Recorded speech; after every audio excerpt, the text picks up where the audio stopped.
enjoyed this series, and we'll be having these every Wednesday for the rest of the quarter. Thanks. So it's my great pleasure to introduce our speaker today. Many of you in the audience actually have known Michael Toney and also worked with him under his guidance for quite some time. And for people who do not know Mike, so basically Mike used to work at IBM for a few years until 2003.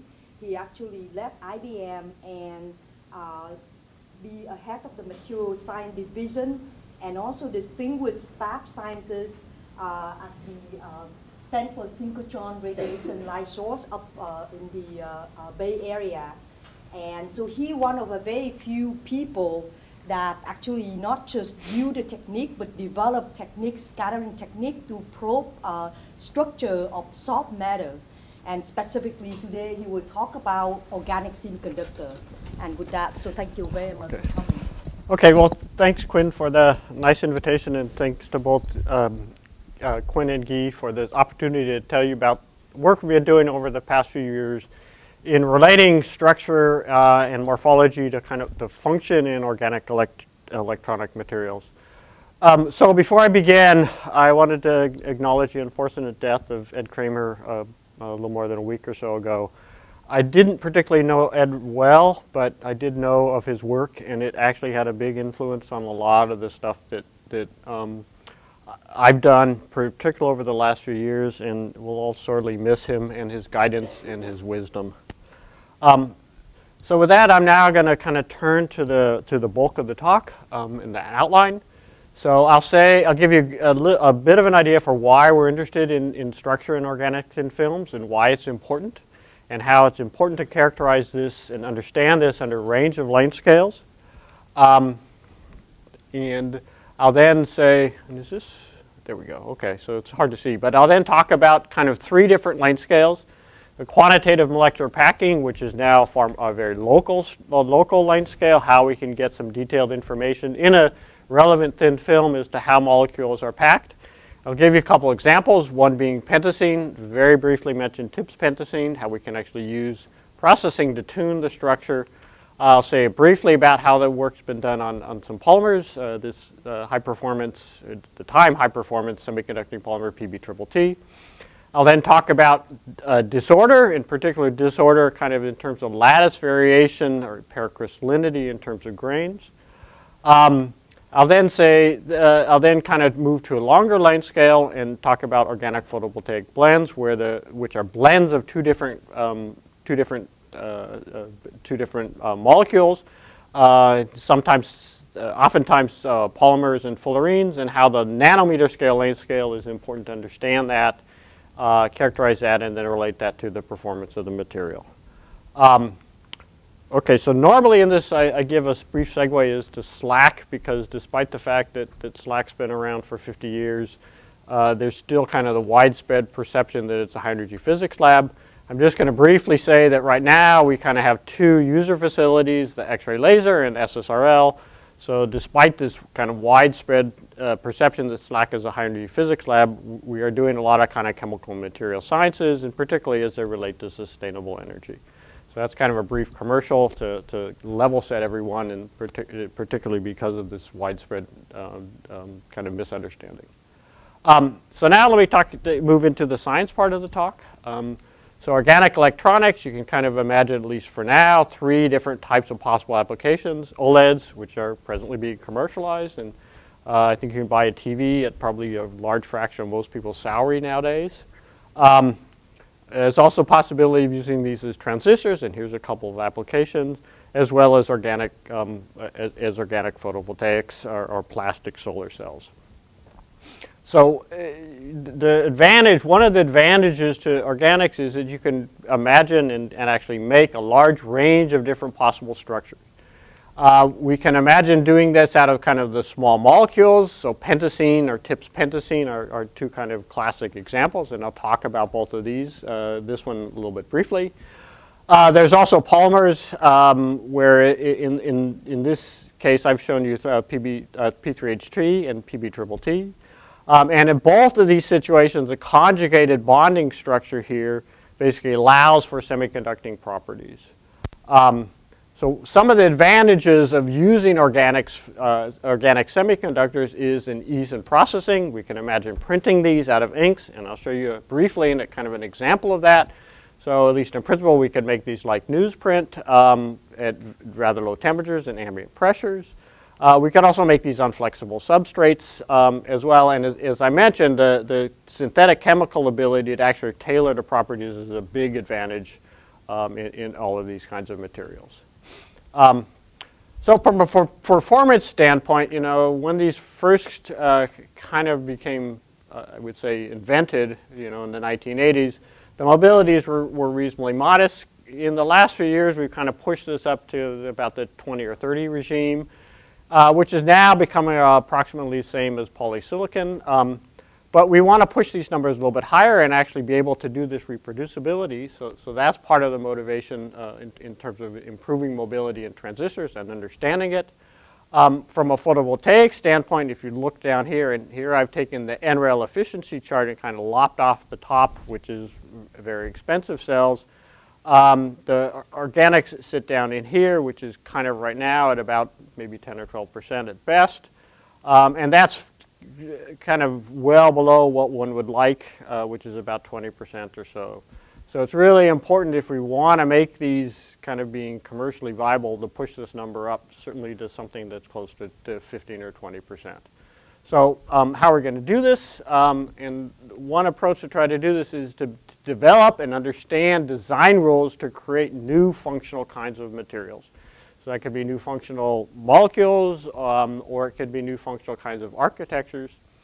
And here we want to use kind of the power in both chemistry and processing and then making structures and characterizing what the physical microstructure is, relating that to the performance, and then from this understanding developing either improved processing methods or improved chemistry, improved molecules. So where we play in this, and what I'm going to focus in on the bulk of the talk, is understanding physical microstructure and then relating it to the performance, largely for transistors, but because the charge mobility and the transport in transistors is equally important in photovoltaics, there's some commonality between both of those. So as I mentioned at the outset, the range of length scales to try to understand these materials is rather large. And so this is now a plot of, on the top for photovoltaics and the bottom for transistors, kind of what the relative physical property is as a function of length scale. So if we start down here small, you just have packing, how are molecules kind of arranged together. And that's a very local, say, angstrom to a nanometer or half a nanometer type of order. As we start to increase the length scale, there's defects. So you can imagine that the packing changes as you move throughout the crystal or the grain, and that's going to have an impact on how well the device works. As we keep going farther in length scales, you can now imagine what are the size of the crystallites and what is the boundary, the nature of the boundaries between them. And so I'm going to, in the first part of the talk, focus in on explaining this. In terms of photovoltaics, molecular packing is also very important, but I'm not going to really talk about that. That really comes in when I'll talk about the transistor part down here. In addition, because organic photovoltaics are blends of two different molecules, typically a polymer, a small molecule, and a fullerene, the way these phase segregate out is very important, and has a tremendous impact on how well the material performs. So I'm going to be talking then, spend some of the time at the end of the talk talking about how we characterize and understand that. Okay, so now what I'm going to do is to start down here and then kind of work up in length scale and then come back over here.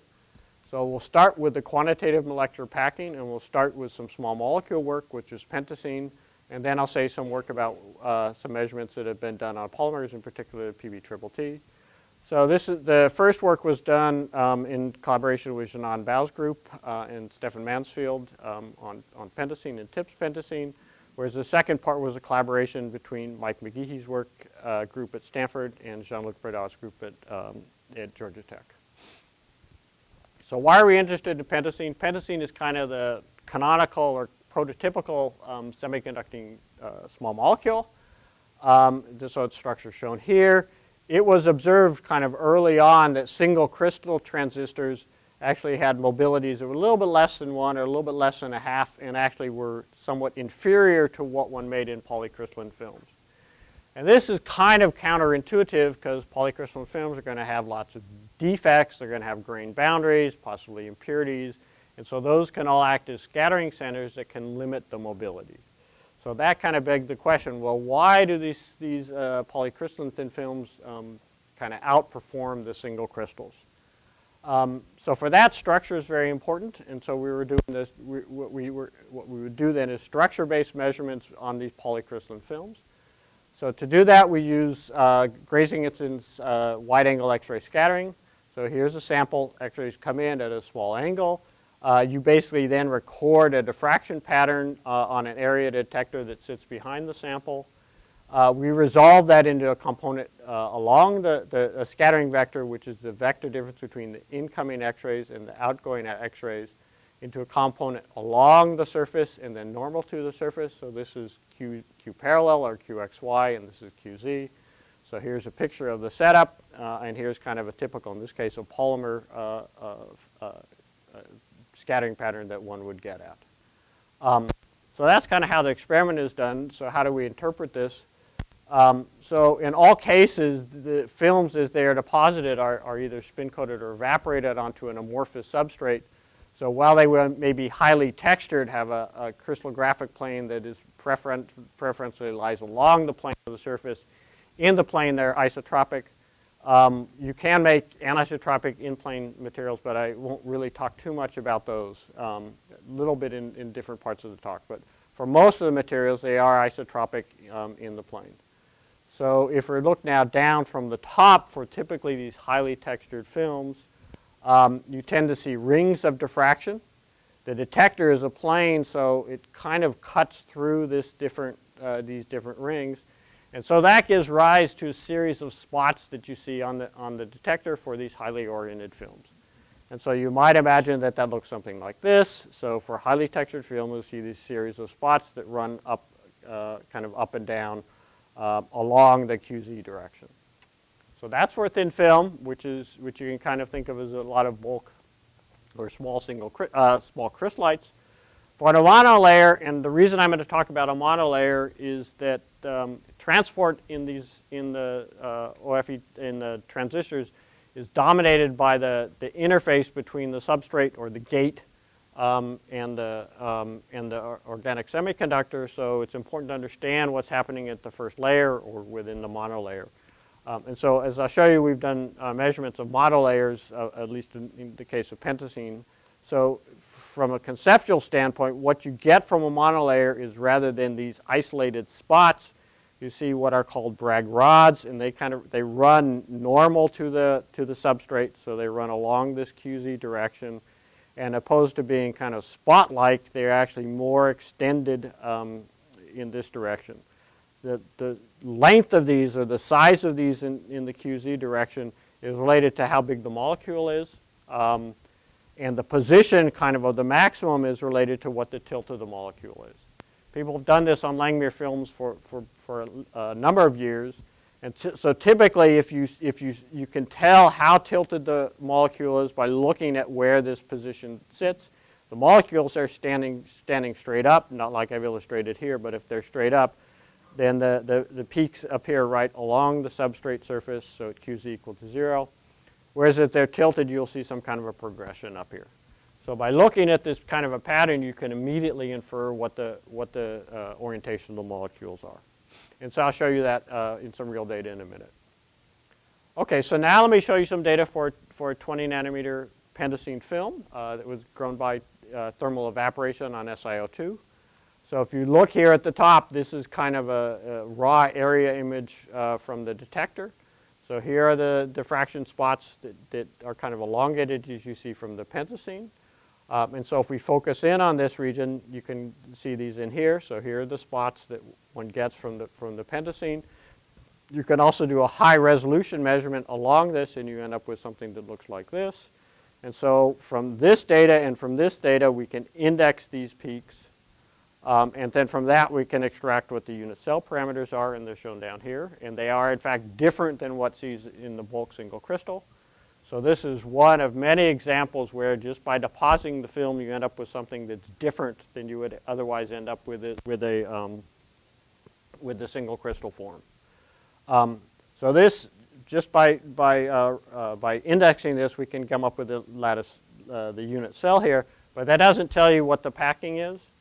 So that to determine what the molecular packing is, you actually have to run through kind of a standard crystallographic analysis.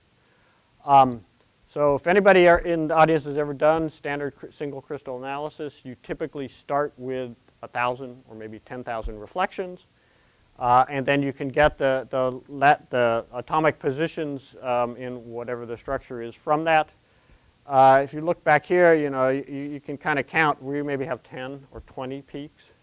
So for any true crystallographer, if you told them, well, I want to do a structure refinement on 20 peaks, they would either do one or two things. Either they'd laugh at you or they'd kick you out of your office immediately. Because you just don't have enough reflections to kind of do this. So we have to develop some constraints. So given that these are aromatic molecules, assuming that they are rigid is quite reasonable. So we make the assumption that the molecular structure is the same as that I showed you before, the same as what one would find in bulk. So that's not an unreasonable structure. We've already determined what the indices are and what the unit cell is. So basically, you can assume rigid molecules, and that reduces the degrees of freedom. Basically, how the molecules are aligned in the unit cell from every single atomic position to just kind of the relative orientation of the molecule. So we now end up with something that's far more reasonable in terms of trying to do the measurement. This reduces the number of degrees of freedom then by almost an order of magnitude to something that's on the order of 9, which is quite reasonable. This is basically classic X-ray diffraction theory. We can then go ahead and do this and end up with a structure refinement. So what I'm going to do now is show you what the intensity of these measured peaks are. These measured Bragg peaks, both as we measure them for different film thicknesses and then as calculated for the structures. And so I'll start here with the 20 nanometer film, the data I showed you before. So the observed intensities are in the light gray, whereas the calculated ones are in black. And we get quite good agreement. Looking now down from the top, so you imagine on the top of the film and looking down, we see this herringbone type structure, similar to what's seen in pentacene, bulk pentacene, but not quite the same. And we can deduce then a herringbone angle, the relative angle between this pentacene and that of about 55 degrees.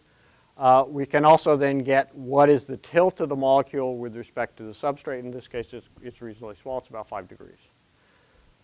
As we make the film thicker, so this is now, again, the diffraction pattern. And if you look and compare this diffraction pattern with this, you see that the intensities have changed. The positions have moved actually a little bit, but it's hard to see on this scale. But the intensities have changed significantly. We can then go ahead and do the calculation and come up with a structure, and that's shown here. So if you look down from the top, actually, you still kind of have this herringbone packing. But now the molecules are tilted a lot more, closer to 20 degrees. So as the film gets thicker and thicker, it moves, and progressively the molecules start to tilt over until they actually come close to what one sees in the bulk structure. Okay, so this is a 20 nanometer film. This is a 60 nanometer film. The monolayer is perhaps the most interesting. So here's some data that were taken from that. So this is now actually a little bit less than a single monolayer, just to be sure we had a single layer, not kind of spots where there are coupled layers. So this shows that diffraction pattern. So we kind of see these series of Bragg rods that I explained to you. There are a set of peaks that are missing. They're actually largely missing in the bulk structure as well. This shows now the intensity in the symbols that we measure, and then the calculation by the lines. The ones that we don't see are down here, and they're basically 0. And so the fact that the data shows you that the intensity is peaked right at 0 kind of immediately tells you molecules are standing up. And so then by looking at the relative intensities of these three different rods, we can infer this herringbone angle. And in this case, we come up with about 52 degrees, again with the molecule standing straight up. So that's great, but why does that matter?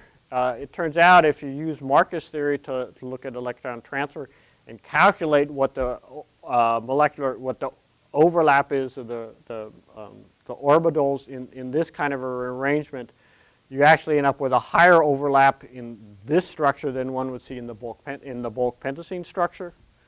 So this kind of an arrangement then go ahead and explains the higher mobility. So this is now using the structure to relate back to some measurement, to some functional measurement, in this case the mobility.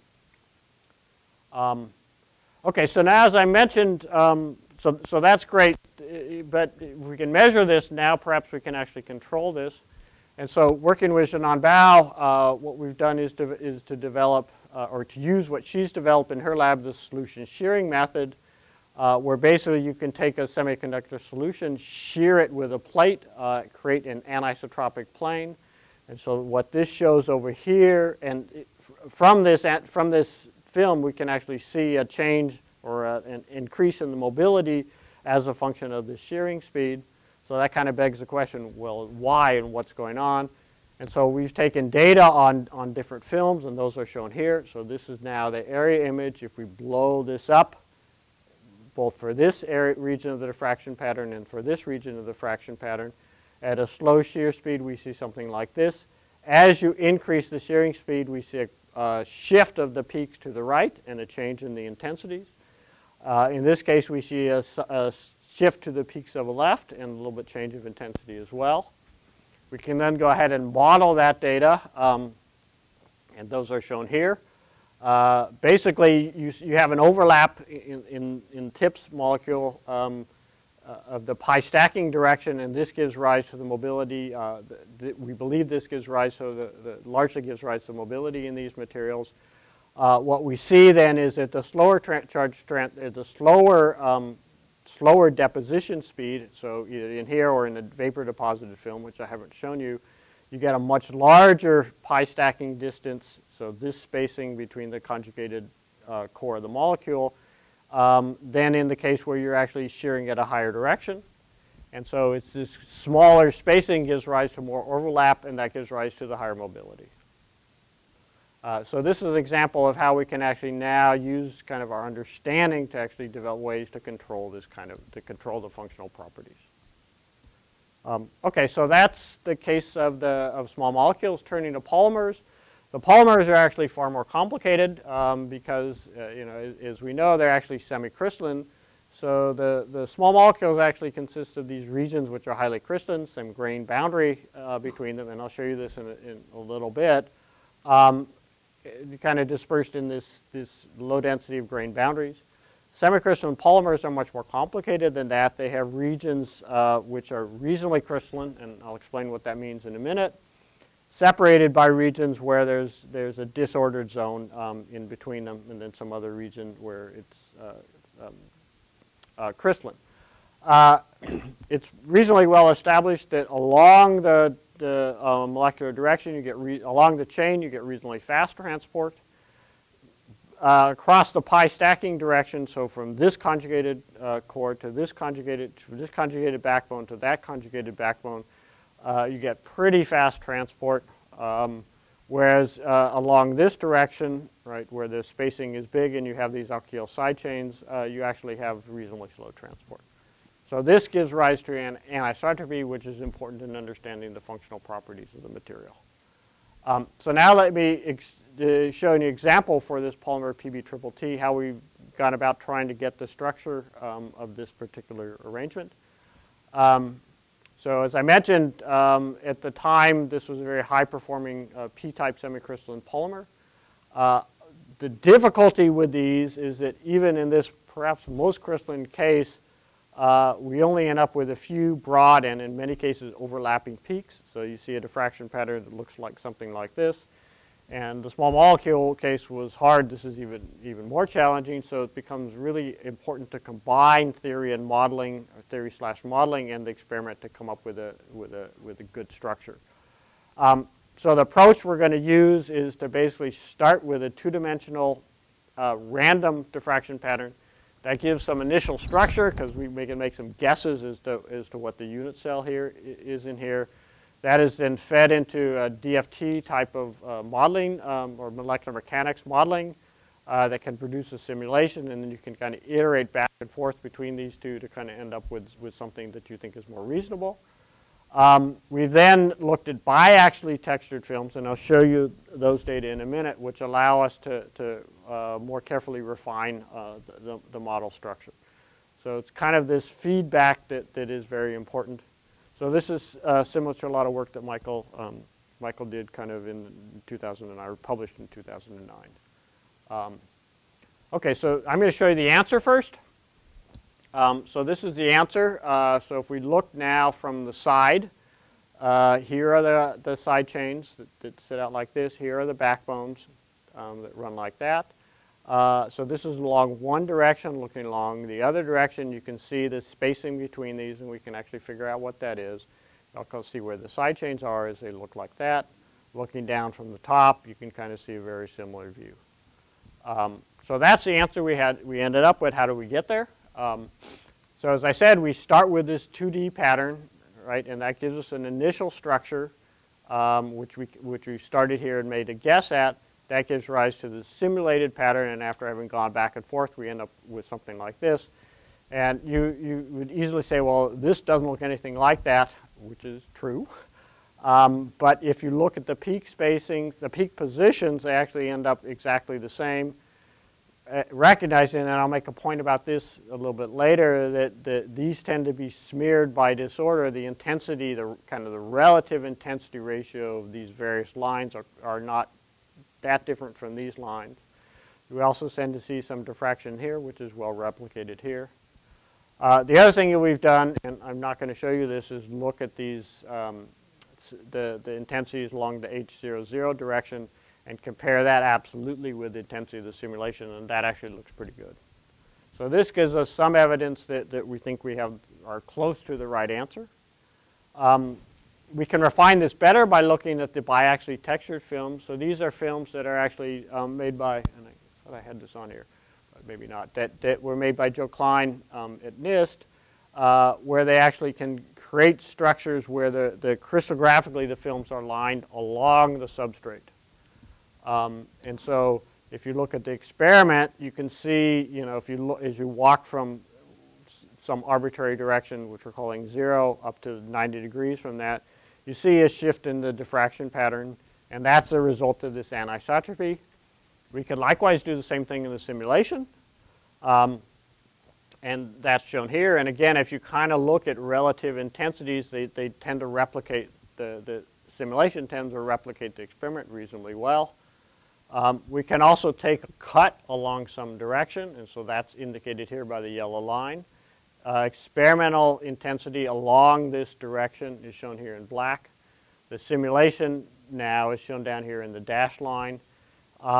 There's more broadening in this, which I'll address in a minute, but kind of the intensity ratio of these various peaks is about the same as one would see in the simulation, and the peaks are in the same position. So that gives us some confidence as to the model that we've come up with in this situation is correct. And so again, this is the structure you end up with. You can actually then go ahead and do the calculation of the molecular overlap in these. And what we see is we're ending up with quite high values along the b-axis, so that's in this direction. So as I stated, this kind of a structure does give rise to a reasonably good transport along that direction. The other thing, and this is actually really important in terms of modeling, is that you can look at the energy landscape of these. So if we try to change things in the structure just a little bit, you can end up with a very flat energy minima. So what that really means is that there's a prevalence for disorder in all of these materials. Not surprisingly, they're very soft. And it's that disorder that gives rise to to this kind of broadening and streaking in the diffraction patterns that I showed you before. And typically that's seen in pretty much all the materials we've looked at. Okay, so I talked to you about the kind of molecular packing and how we do that. Now I'm going to talk a little bit about the lattice variations, or this paracrystallinity idea. And that has to do with how the lattice changes as you move across as you move from one place to the other. So this is work that was done with Alberto Slios's group at Stanford. So as I mentioned, we have the semicrystalline polymers, which are partly crystalline and partly disordered. And so disorder in this is very important, and there's a number of ways to try to think about this, and a number of aspects of this that are important. The amount of the absolute value crystallinity is clearly something that's relevant. The orientation distribution of the crystallites is also important. So you can imagine crystallites that are tilted to different angles. Knowing what that is important. Also, the local packing variation within some aggregate or crystalline region, and so I've kind of illustrated that here, is going to be important, because if you look here in this kind of simulation, you see a bigger spacing here than one right here. And so to the extent that the overlap between orbitals depends on that spacing, this can have a strong variation in transport. The size of these different aggregates is also important, as well as what's happening in between them. So in the interest of time, I'm only going to really talk about this aspect of this, which is the despacing variation. And so the way to kind of think about this is illustrated in this slide. So I'm going to start with grain size, because I think that everybody understands that. So basically that's how big some crystalline or nearly crystalline region is. And so as we go from less disordered to more ordered, or more ordered to less disordered, we move in this direction. So this is more order and this is less order. So this is big, that's small. Likewise with the lattice spacing, and that's encoded with what we're calling paracrystallinity, the spacing between these planes is all about the same, whereas in some value where you have a lot of this paracrystallinity, which I'm going to call G, you see a big difference in this. So basically you can think about the difference between these two is if the lattice is well defined, if I step out, some lattice spacing across, if I go a long ways, I end up with the same space. If I look down, I'm on a molecule. Whereas if you have paracrystallinity, that's not the case. If I start here and then I walk over some number of lattice spacings, if I look down, I'm equally likely to be standing on top of a molecule or halfway in between them. So that's kind of the difference that I think hopefully explains the difference between what small paracrystallinity is and what big paracrystallinity is. There's also some non-uniform strain, which has to do with the variation from one grain to the other, or from the outside of a grain to within a grain. So how do we get those? Qualitatively, you can see those in a diffraction pattern, because if you just have grain size effect with none of this paracrystalline disorder, all the peaks should have about the same width. So here's an example where we're actually varying the kind of grain size. So all the peaks have the same width. You can see this down here where we're kind of blowing up the peak region. As the peaks get smaller, and I think everyone knows this, the peaks get broader and broader. With a constant grain size but increasing the amount of disorder, the paracrystalline disorder, you actually see the opposite. As you go up higher order in peaks, they get broader and broader. And in some cases, when this crystallinity is very large, they actually go away, or your ability to see them in some background goes away. And so again, if you blow this up, you can see this as we're marching out. The peaks get broader and broader, and eventually, the case you can never see them. So the grain size, in this case, the width is independent of order, where here there is a strong dependence on order. The way the approach we kind of use is a classic Warren-Auerbach type of an approach, which has been around for some long time. What we've done is apply this to films. Basically, if you take some diffraction pattern, you can isolate the various peaks, do a Fourier transform, so that's shown here. So the Fourier transform looks something like this. If there is finite grain size, but there's completely no paracrystalline order within the lattice, then this Fourier transform should all look about the same. So for the different peak orders, the Fourier transform looks the same.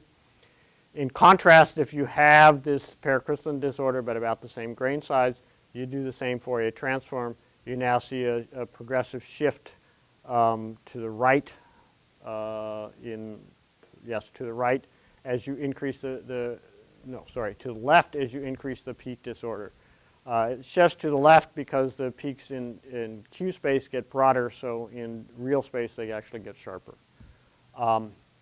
So by doing this, you can actually get some insight or you can actually quantify what the amount of paracrystalline disorder and grain size is in these materials.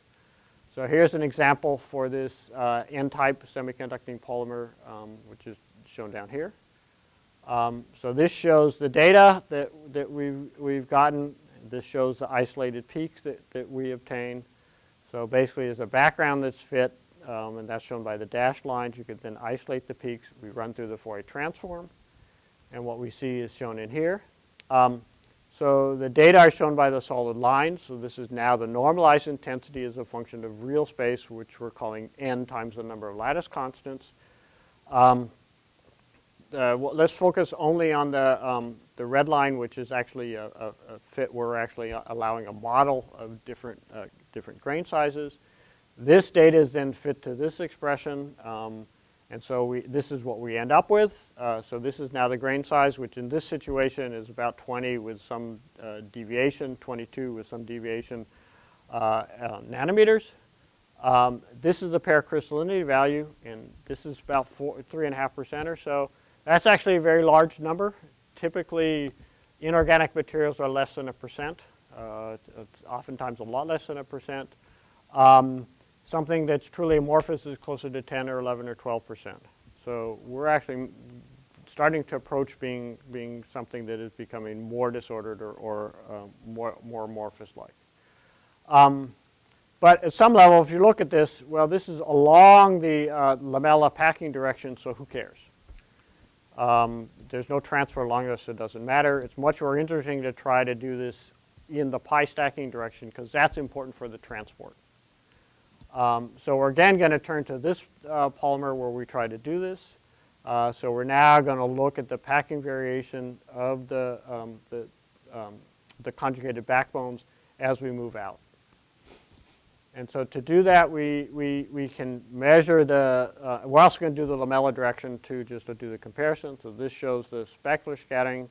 We can then go ahead and get the paracrystallinity in that direction. We've now looked at these same biaxially textured films that Joe Klein and Dean DeLongchamp from NIST were responsible for. In that situation, you can easily see the first order pi stacking peak as well as the second order pi stacking peak. And so the fact that we can see both of these now allows us to do this kind of an analysis. So this shows the isolated spectrum, and this shows the isolated peaks. So if you look here, you can immediately see the red is the first order peak, and the yellowish color is the second order peak. As you move from the red to the yellow, you can immediately see that the peak basically doubles. So what you can infer from this then is that basically all the disorder in this, all the peak broadening is due to the inhomogeneous strength, is due to the paracrystallinity. So you can pretty much look at this and come to that conclusion immediately. If we go ahead and do the normal Fourier transform and then fit it, that's shown by the red, and this is what we end up with. Basically, because of this doubling in width, we can't really say anything about a grain size, which makes grain size maybe being not so relevant, at least along that direction. The paracrystallinity number that we end up with now is about 7.3%, 7.5%. That's huge. So even within this supposedly one of the most highly crystalline polymers, semicrystalline polymers that we see, we get a packing disorder that's quite large. And so it's actually approaching something that is typically amorphous, which is 10 or 12%. And this is perhaps not too surprising because, again, these are very soft materials.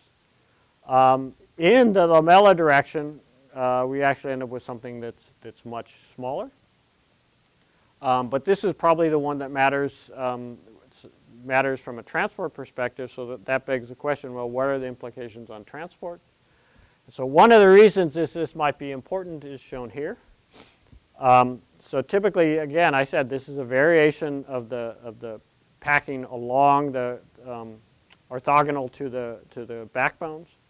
And so one can do a calculation and look at how much the molecular overlap, the orbital overlap depends on this distance. And because this has kind of an exponential dependence, so if you actually change the distance by a few tenths of an angstrom, you can change this overlap and hence change the mobility by a large factor of 2 or more. So if we now imagine that on an average there's a 7% variation for packing from this spacing to that, you might imagine that this has a very strong implication in terms of the transport. So I did a very simple model, which is to look at a 2D density, two-dimensional system. So this is now a backbone, which is about 20 monomers and about 50 pi stack chains. And to just do a very simple model by varying the G, allowing simple overlap between these, and try to extract the density of states just within this kind of toy model. And so that's shown here. So the black is now for a small paracrystallinity, 2%. And then it gets progressively large, so 2, 4, 6, and 8% as we go up. And so what you can see that with this kind of simple mobility edge model, we have these delocalized states that sit here, and then we have this huge tail by the time you get into these paracrystalline values that I was talking about that kind of extend well into the band gap. So what this does is then produce kind of these localized states which can trap carriers and decrease mobility. So at least within this toy model, you can kind of imagine this is going to have a very big effect on how on the transport in these materials. Okay, so now in contrast to that, if we now look at small molecules, and here's an example that we have for TIPS pentacene. If you look at the diffraction, the in-plane diffraction pattern, it looks something like this. So this is along this direction, so it's kind of along the pi stacking direction. We can then now look at these isolated peaks, and there is a broadening as you go out to higher peak order, but it's not very severe. We can go through the normal time of the Warren-Auerbach analysis that I showed you before. And so we now end up with a paracrystallinity that for this small molecule is more typical of what one might expect to see in an organic material, typically on the order of a percent or so. And so now we can kind of collect all these together, and so this now shows typical paracrystallinity values that are measured quantitative, as I showed you before, or estimated from peak widths as a function of molecular weight or degree of polymerization. And so the example I showed you right beforehand, which is a small molecule, sits down here very low. As the molecular weight increases, this now goes up. I don't really have time to talk about that now. But if we now look at kind of molecular weights that are of interest to most organic electronics, they kind of sit in this regime. And you can now kind of classify these in 2 or 3 different regimes. So there's these kind of classic semicrystalline polymers, P3HT or PBTTT. So they kind of have this kind of a regime where paracrystallinities in the pi stacking direction of 5 or 6 or 7%. So these have regions which really are closer to being crystalline, and then separated by this amorphous type of regime. On the other extreme, you can have truly amorphous materials like regio-random P3HT. I don't know if I have that on here, but it's somewhere up in this regime or so. And then in between this, you tend to have the more newer, higher performing types of materials. So they have what I'm calling kind of arbitrarily as weak order in the PCD, TBT type of systems. And they tend to fall in somewhere between about 7 and about 10 or 11%. So from a diffraction perspective, this is what you'd expect to see. So these are the semicrystalline polymers that I talked about. So you see a number of peaks, some cases some mixed index peaks, a number of lamella peaks. A truly amorphous material sits down here, just sees a bright isotropic ring.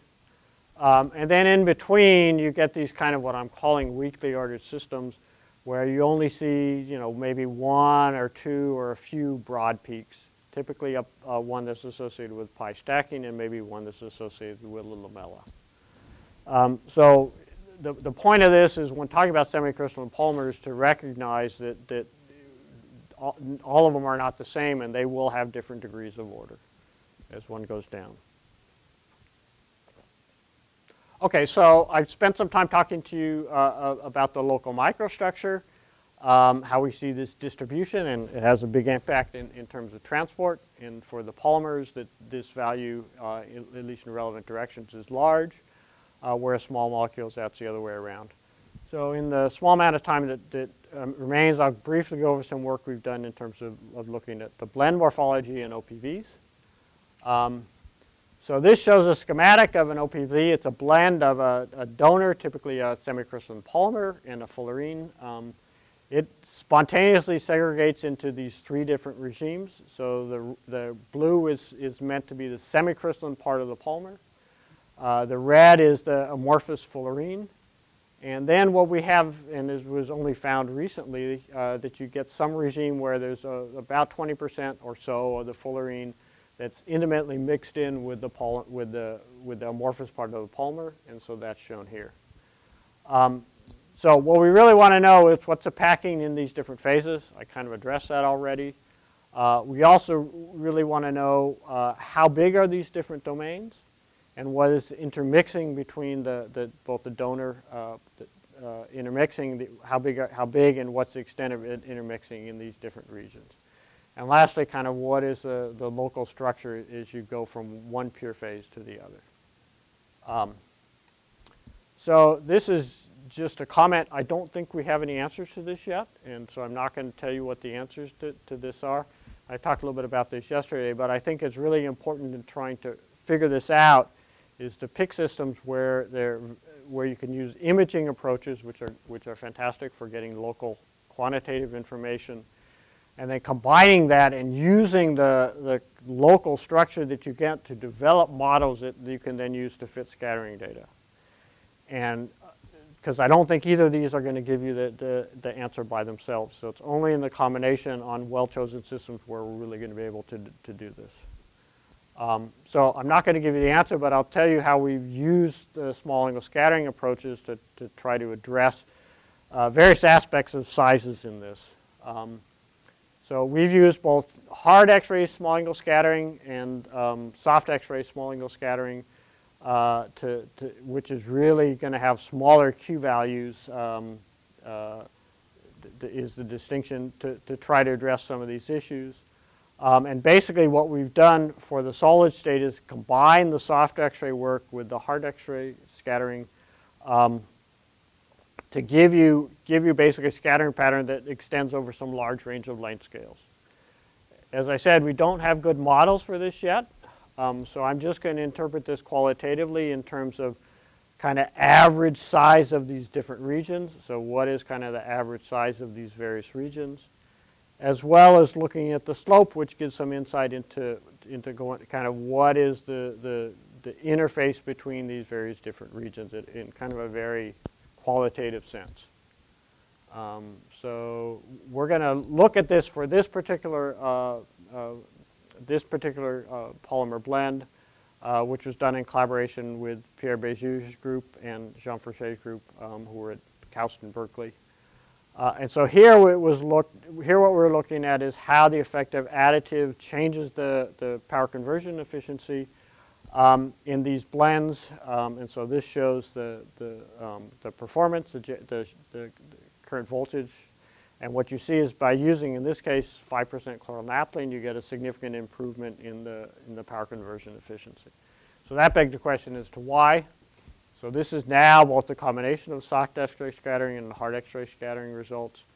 What we see is that as you put the additive in, you see a shift to the right of this kind of break in slope.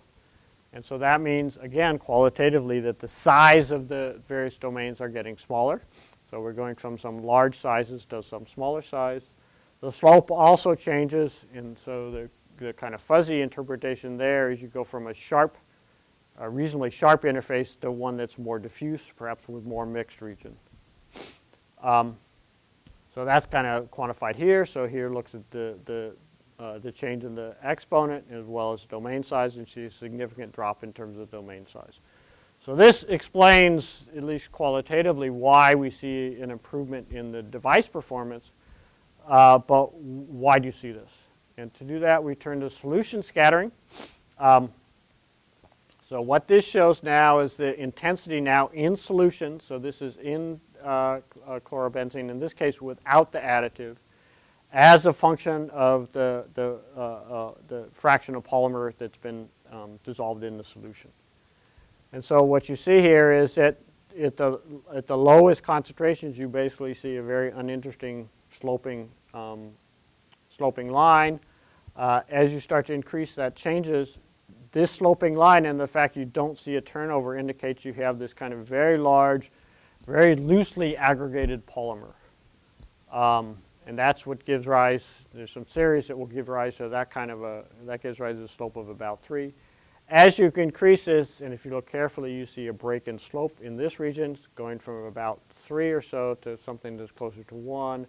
That's due to forming these kind of stiffer segments within the polymer aggregates. So you now have regions of the polymer that are stiffer. You also see this very broad peak, which is in about the same place as the lamella peak. So we interpret that as some kind of, you can think of it as small nuclei or pre-crystalline regions that are forming. So that's now as a function of concentration. So what the additive does then is to change this region where you start to see these kind of pre-nuclei or nuclei or precrystallites forming. So it goes then from the casting concentration where we don't see this, the additive then induces these precrystallites. You want to think about it that way. And so I should mention that we've also done this to look at fullerenes and don't see an effect on this on the fullerenes. So what we think then is that these kind of nuclei or precrystallites, as they are deposited on the film, they basically lock in some size, and the fullerenes can kind of fill in the regions between that, and that's what gives rise to these more optimal or smaller length scale for the phase segregation. This also can give rise to these more jagged interfaces as well. Okay, so I'm out of time. So what I've done is to explain to you about work we've done in organic thin films and how wide range of length scales is important in terms of understanding these. I've then given you some examples of work that we've done to address a number of different length scales, including the quantitative molecular packing, how molecules are packed together, both for small molecules and at least the one example we have for polymers. I talked to you about the importance of this nanoscale or local disorder, lattice parameter variations within grains, both in small molecules and in polymers. And last, I briefly touched on how to measure morphology and how it's important in terms of organic photovoltaics. So last, this is a list of the collaborators. A lot of this work was done by some of my postdocs and students at Stanford, Chris Toney, Christian Schmidt, and Chad Miller. Also worked a lot with a number of groups at Stanford, Janan Bao's group, Mike McGee's, and Alberto Solillo's, as well as collaborations at NISP, Joe Klein and Dean Delanchamp, and KAUST, Pierre Béjus, and Jean Fouché, and also Georgia Tech, Jean-Luc Bredal, at least when he was there. And last, thank you for your attention.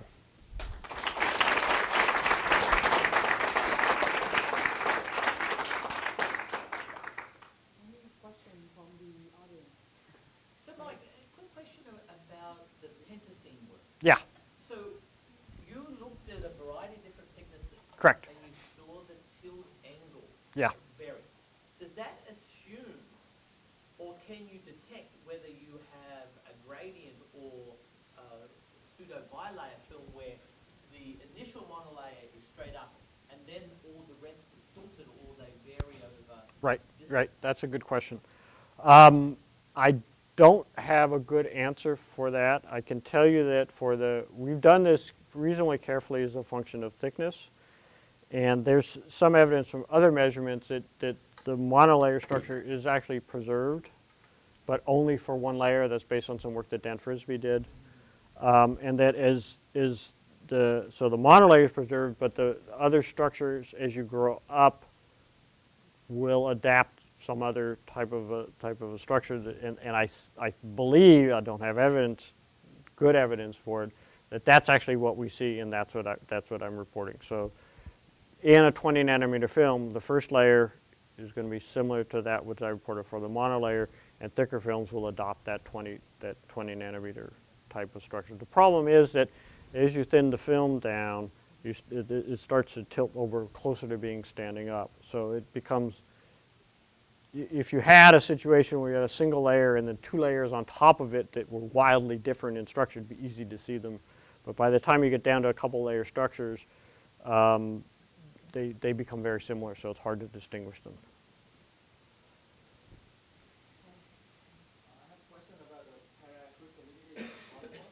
Yeah. So between the chemical structure and processing condition, for example, annealing, Right. so which one do you think is a bigger node to reduce that parameter? I suspect that processing is going to give you a. My guess is that things like processing will give you a, well, let's see. Okay, so I'm just guessing because I don't think we have enough evidence to check that. If you looked at the difference in molecular structures, right, you would definitely see a significant variation in molecular structure from that point. We have not carefully looked at how things like annealing change that. One would. Most evidence would suggest that annealing is going to improve the amount of orders or reduce the paracrystallinity, but I think it's fair to say we haven't done that carefully. That's not always true, though, particularly with the OPV blends. So to answer your question, I think that the chemistry is probably going to dominate that, and you can see that in the plot that I showed you, where you can actually change the amount of crystallinity significantly. I also have a question about the paracrystalline. So I was wondering, do you guys consider in these models that the backbone itself is undulating and that there are sort of locally cooperative undulations? This averages over all of it, so it ignores the local, the fact that, and that's, if the molecule, this molecule was tilted this way, well, this thing can likely conformally see that. It ignores that kind of an effect and just draws a line down and looks at some average position and measures it relative to some other average position. If we could measure if we could get some insight into some order along the chain, which is hard, not impossible, but hard, we could help to answer that question. I mean, usually in PDM, like for example, we do see Right. locally there's considerable change. Right. And I suspect they come to, there's a relationship between those two. I'm sure there's a relationship between those two. Just related to that, but you said that the paracrystallinity parameter is higher along the high stack. Yes, much higher. Yep. So how do you describe the nature of that lattice? So it's constrained along this direction and then somehow... Well, I think that, the forces between them is probably not particular. Well, PBTTT, you do see interdigitation. So the interdigitation is strong enough that it reduces the packing disorder along that direction. But within the plane, right, so my guess, the bond strength between the backbones is not all that strong, right? And so the explanation is the bond strength in this direction, because I imagine changing this direction, because it's anisotropic, and not necessarily changing this direction. So probably not a strong coupling between how I change this direction, because let's imagine I have an isolated molecule. I can change this direction. If I put another one on top of it, it doesn't care. It'll still be at the same distance. That requires some flexibility between the chains that are locking the lattice. Yeah, correct, right. But this could be I don't know this, but it could be a cooperative thing, which is at least a couple of molecules along this direction, right? And I don't know, it's just speculation. So if you look at the packing along the lamella direction, and let's imagine that the molecules in that direction are more locked, or let's just say they're locked, right? Then I can imagine that this set of 3 or 4 molecules going up and is spaced differently in this direction than the next set of 3, right? So it could be cooperative. We don't know that yet. Even for small molecules, we don't know that. You can imagine similar things. We were talking about human materials, but what if we have some dopants of impurities? Is it theoretically possible to identify their presence by the structural analysis, and how it will impact on measured results? Yeah, that's under ideal circumstances, you can actually do this if you dope in a material, right? So let's imagine you're doping some material in. For soft materials, that's pretty hard to address unless it changes the lattice constant significantly. So we've done doping studies to try to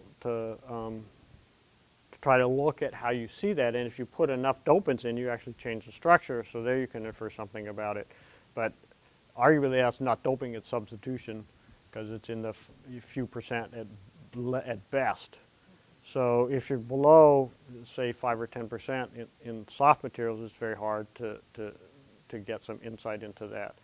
You can sometimes infer that from changes in lattice parameters. For example, you can actually see a change in the lamella spacing of PBTTT as you start to blend in a little bit of the PCBM, which we think is starting to go in and it's starting to disrupt some of the order there. But that's an inference and it's not proven. Well, we definitely see intercalation, and that's a whole another talk, but we definitely see intercalation in that case. Here it's not if you put in enough, it becomes ordered intercalation. We're inferring that if you don't put in much, you get a little bit that goes in between the side chains and starts partly in between the side chains and starts to push them out, at least on average, a little bit. But again, that's an inference. We don't really have direct evidence in any sense that that's true. Right, I think because Mike will have to drive back tonight. And so let's thank him again for a wonderful talk.